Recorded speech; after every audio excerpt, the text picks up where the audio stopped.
right, it's a New York City case that really sparked national debate, and it's going to court today. Jury selection begins this morning in the trial of Daniel Penny. The 25-year-old Marine veteran is charged in the chokehold death of Jordan Neely on a Manhattan subway car in May of 2023. That incident all captured on camera. Well, he is now facing manslaughter and negligent homicide charges. His lawyers say he acted in self-defense when Mr. Neely started threatening and yelling at passengers. Prosecutors argue that Mr. Penny used excessive force. We're joined by his attorney, Daniel Penny's attorneys, Thomas Kenneth, Steve Razor. Nice to have you both here. Nice to be So here. what is your strategy? I know jury selection starts today. Do you plan on putting Daniel Penny on the stand? Well, I mean, the decision to put your client on the stand, the decision for a defendant to take the stand is a personal decision. It's one that's typically made at the appropriate time, which is after the defense is arrested, after the prosecution has arrested their case and the defense decides whether we want to put on a case. I mean, I think what we would say is that Danny is ready, willing, and able to state his case. We think he'd make a fantastic witness, and if the decision is for him to testify, I think he's going to do great. Do you think that you would take the jury down into the subway to let them feel what it's like to ride the subway? I would love to. Is that a possibility? Unfortunately, no, but I think we could give them enough information to make them kind of feel what it was like to be there, because that's a big part of the justification defense, is to kind of put them in the shoes of our client, to give them an idea of what it felt like to be in that type of stressful situation, confined in a small box with no ability to run away. At the heart of this case is the video. The video that so many people have seen. Obviously, the prosecutors and the prosecution is going to present this as a strong piece of evidence for them. How do you move past, or how do you deal with this video that really shows what happened? Okay. Well, in a lot of different ways, we actually think the video is our best piece of evidence, because if you really break it down frame by frame, what you'll see, and this will be corroborated by expert testimony as far as the use of force experts and so forth, that Danny is never applying continuous pressure to his neck, to both sides of his neck, which any use of force expert, any medical expert will tell you is necessary in order to even cause someone to lose unconsciousness. Can you get that? I mean, practically, when you look at that video, though, I mean, I know the experts will say that, but when you're just looking at it, if you're just a layperson who's not an expert, that's what it looks like. See, and that's exactly the problem. That's what we're happy to expose in this trial, is the actual facts as to what occurred. Because when you do look at the video, you see somebody in a position of a chokehold, and the assumption is that you're applying pressure sufficient enough to kill this person. But the reality is, you can also put somebody in the position of a chokehold and not apply pressure for the purposes of restraining that individual.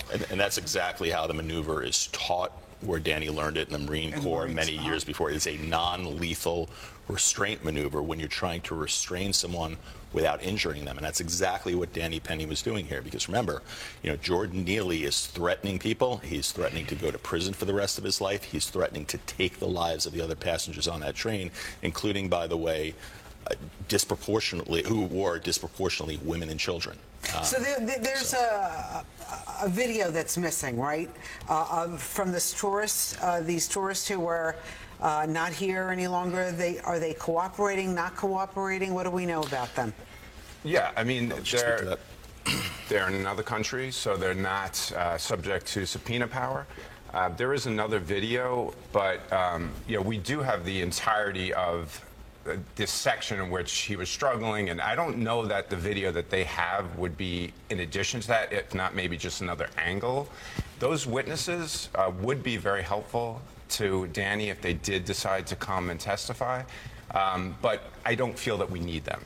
And we have such great witnesses that could speak to what happened, that they would also speak to that, but without them, I feel like the defense is still just as strong. So is the jury going to know Mr. Neely's background, that he has been charged with other things, including hitting a woman in the face and breaking her nose, like that kind of stuff? Will they know about his past? So they'll know a bit of the case, really, and I think this is important to point out, right, because there's been so much rhetoric on both sides. This case is not about making Daniel Penny out to be a hero. He doesn't need to be a hero to be acquitted in this case, nor does Jordan Neely need to be vilified. What the jury needs to know is what Jordan Neely was doing that day, what his conduct was and what informed his conduct. So we know about the words and actions. What the jury is also going to know about is that he is high on K2, which is a very, very dangerous drug that has historically made people act violently, erratically, suicidal, you name it. And they're also going to know that he was a diagnosed paranoid schizophrenic who had recurring psychotic episodes, and that he was in one of those psychotic episodes when he boarded the Uptown F train and started threatening the lives of the passengers. That's what's relevant in this case, and that is going to come in at this trial. So much of this case obviously has been in the national headlines, and it really has become not just about what happened on that subway car, but a debate about race, about social inequality, and maybe about the mental health system failing. I mean, how do you bring those aspects, or maybe you don't want those aspects in the courtroom? Well, I think we do, because I think we want it to be considered by the jury. I mean, where's the failure here, right? I mean, the government failed us, right? The government failed Mr. Neely, right? Because he was having mental health breakdowns in the subway system, high on K2, because he was attempting to self-medicate himself after having a long, long history of criminal offenses that involve violence.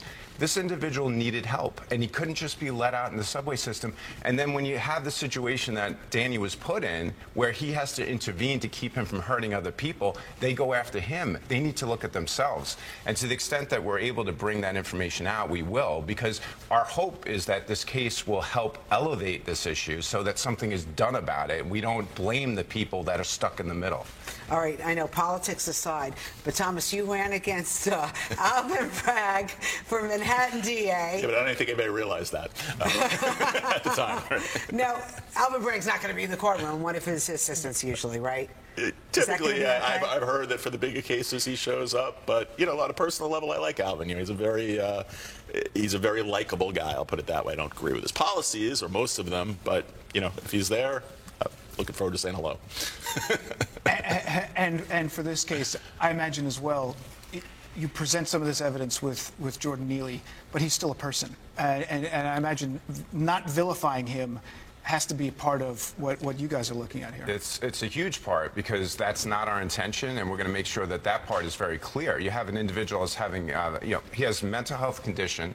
He's addicted to K2. These are two things that drive people's behavior that they're not fully responsible for. I feel like we didn't hear enough about the K2. Yeah. I mean, the K2 is like, it's almost like they're keeping it quiet. Well, there's a lot to that, and it's going to come out at trial. And I think, look, Rosanna, the reality is that is why, as intimidating this is, and for our client, no one ever wants to be on the working end of a state prosecution. It is a moment for him where he's looking forward for, there's been so much fragmented information, so much incendiary rhetoric on both sides, right? Now's an opportunity to really get the facts out. For a lot of this discovery, which has been subject to protective order, it couldn't be talked about, couldn't be disclosed.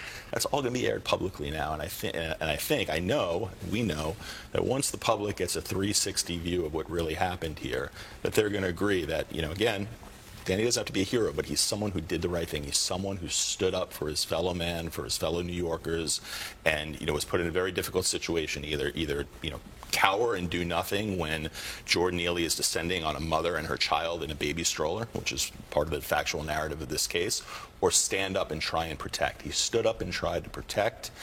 He shouldn't be being prosecuted for it. He certainly shouldn't be convicted, and we're confident he won't be. A lot of people talking about this because, some people consider him a good Samaritan. And so... Good Samaritan I could live with. Yeah, good Samaritan and the police referred to him as such in their reports, which will come out of trial as well. Jury selection begins today, could last 2 or 3 weeks. Trial could last 6 weeks. That's true. All right, Thomas Kenniff, Steve Razor, thanks so much for coming on Good Day New York. Thanks for having us. Thank you for having us.